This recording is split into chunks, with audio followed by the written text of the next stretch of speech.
क्या आपने कभी सोचा है कि पाकिस्तान कितना पुराना है या इस सरजमीन की तारीख कितनी पुरानी है? तो अगर आपने कभी ये सवाल अपने आप से पूछा है तो आप बिल्कुल ठीक जगह पे आए हैं, क्योंकि आज की इस वीडियो में हम इसी चीज़ के बारे में बात करेंगे।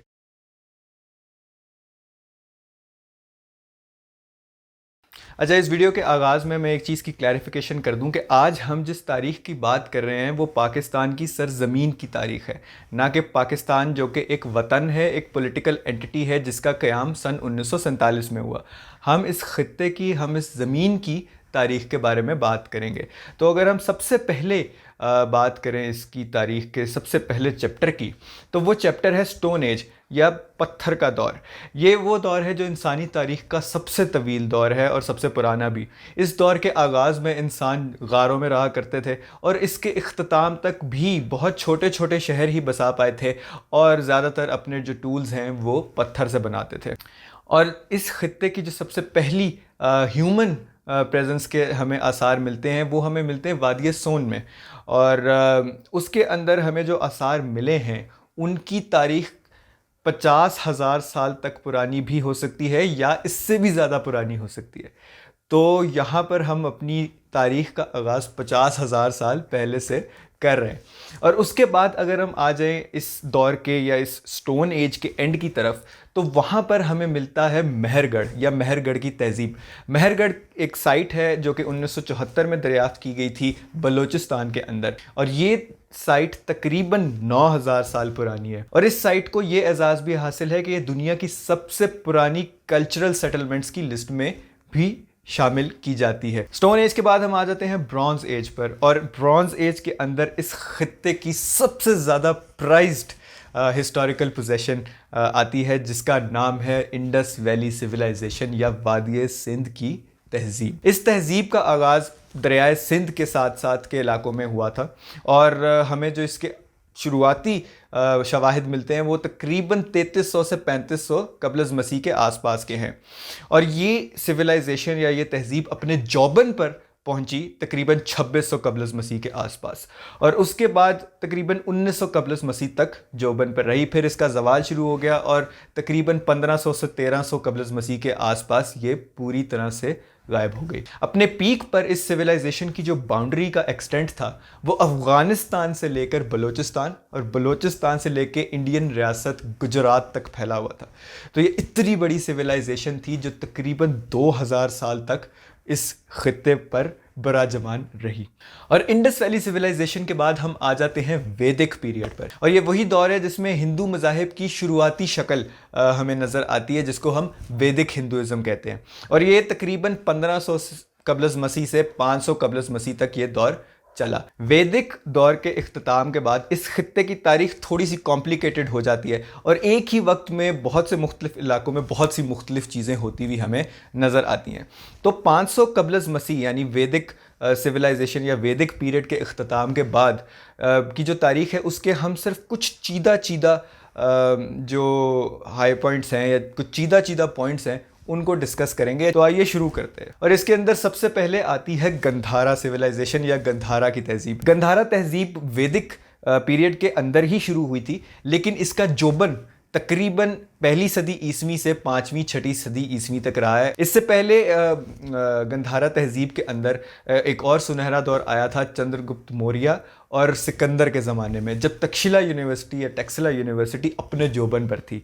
उस ज़माने पर वहाँ पे चाणक्य कौटिल्य जैसे बड़े बड़े गुरु पढ़ाया करते थे, और इस यूनिवर्सिटी का शुमार होता है दुनिया की सबसे पुरानी यूनिवर्सिटीज़ में। दो यूनिवर्सिटीज़ के बीच में कंपटीशन है, एक तक्षशिला यूनिवर्सिटी है और एक बिहार में मौजूद नालंदा यूनिवर्सिटी है।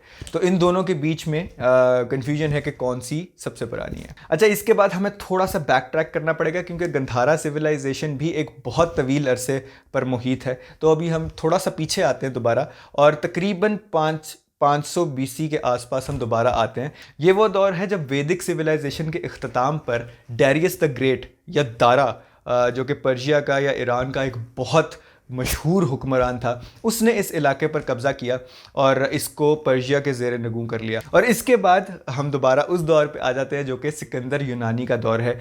सिकंदर यूनानी तकरीबन 326 कबल मसीह के आसपास इस इलाके में आया था और जब वो अपनी दुनिया फ़तह करने की कैंपेन पर निकला हुआ था और उसने यहाँ पर भी यूनानी हुकूमत जो है वो कायम की। और उसके बाद आता है मौर्यन एम्पायर का दौर, जिस दौर में इस खत्ते के दो अजीम तरीन बादशाहों चंद्रगुप्त मौर्य और उसके पोते अशोका द ग्रेट या अशोक ने यहाँ पर हुकूमत की है। उसके बाद शुरू होता है क्लासिकल पीरियड या मिडल किंगडम्स भी उनको कहते हैं। ये वो दौर है जिसके अंदर बहुत ज़्यादा जल्दी जल्दी यहाँ पर हुक्मरानियाँ बदली हैं, तब्दील हुई हैं। तो एक दफ़ा ज़रा हम नज़र डाल लेते हैं जल्दी जल्दी से उन मुख्तलिफ अदवार पे जो इस खत्ते पर इस टाइम पीरियड के अंदर गुजरे हैं।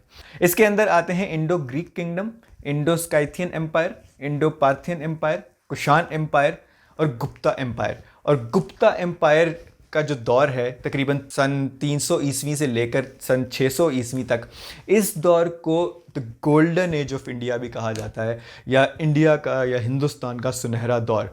ये वो दौर है जब इस खत्ते में मैथमेटिक्स, साइंस, एस्ट्रोनॉमी, रिलीजन और फिलॉसफी जैसी फील्ड्स के अंदर बहुत ज़्यादा काम हुआ है। और गुप्ता एम्पायर के बाद यहाँ पर बारी आती है काबुल शाही की, या उसके अंदर डिवीज़न है हिंदू शाही और तुर्क शाही की। और फिर उसके बाद अरब कॉन्क्वेस्ट और उमैयद कैलिफेट का यहाँ पर आना, जिसके अंदर जिसका स्टार्टिंग पॉइंट था मोहम्मद बिन कासिम की फ़तह सिंध। अच्छा, अब इसके बाद हम आ जाते हैं मिडीवल पीरियड के ऊपर और इस दौर का आगाज़ होता है गज़नविद एम्पायर के यहाँ पर कब्ज़े से, जो कि एक सिलसिला था जो कि शुरू हुआ फतूहात का सबुक्तगीन और उनके बेटे सुल्तान महमूद गज़नवी के दौर में। और वो उन्होंने मुख्तलिफ़ दौर में यहाँ आते रहे और उन्होंने मुख्तलिफ़ जगहों पर फतूहात की और ये ख़ित्ता अफ़गानिस्तान से रूल किया जाने लगा है, गज़नी शहर से अफ़गानिस्तान में, जहाँ पर इन लोगों का दारुल हुकूमत था।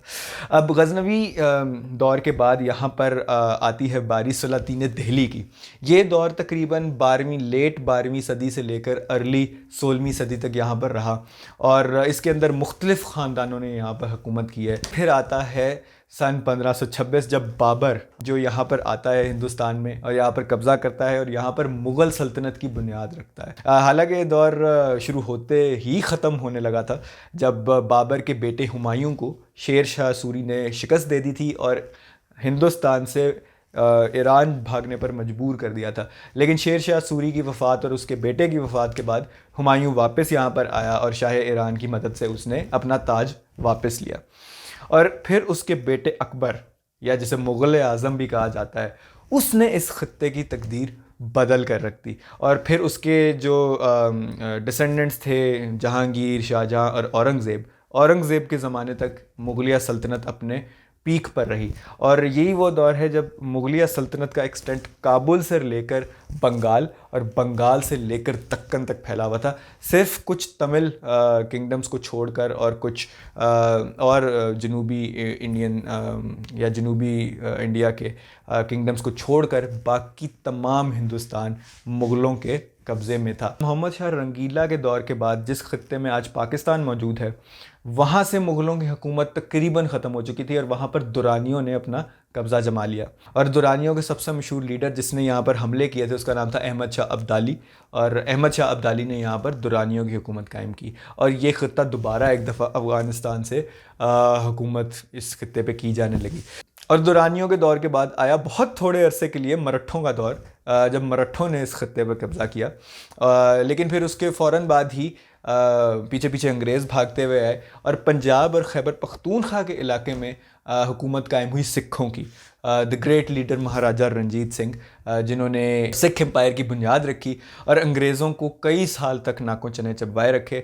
लेकिन अफसोस की बात यह है कि महाराजा रणजीत सिंह के जो बाद आने वाले हुक्मरान थे वो इस चीज़ को मेंटेन नहीं कर सके और बिल आखिर ये पूरा खित्ता अंग्रेज़ों की हुकूमत में चला गया। और फिर अंग्रेज़ों की हुकूमत कायम हुई सरहद बलूचिस्तान से लेकर रंगून तक। और अंग्रेज़ों के ज़माने के बाद आई पार्टीशन या इंडिपेंडेंस। सन 1947 में पाकिस्तान और इंडिया दो अलग अलग मुल्क बन गए और पाकिस्तान एक डेमोक्रेसी की शक्ल में सामने आया।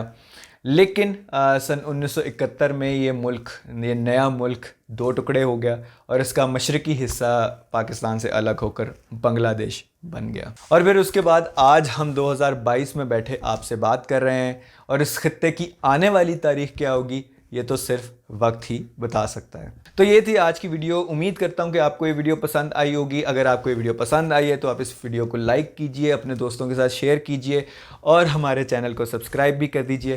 कमेंट्स में हमें अपनी आरा से आगाह कीजिए कि आपको ये वीडियो कैसी लगी और आप आने वाले वक्त में कैसी वीडियोस देखना पसंद करेंगे।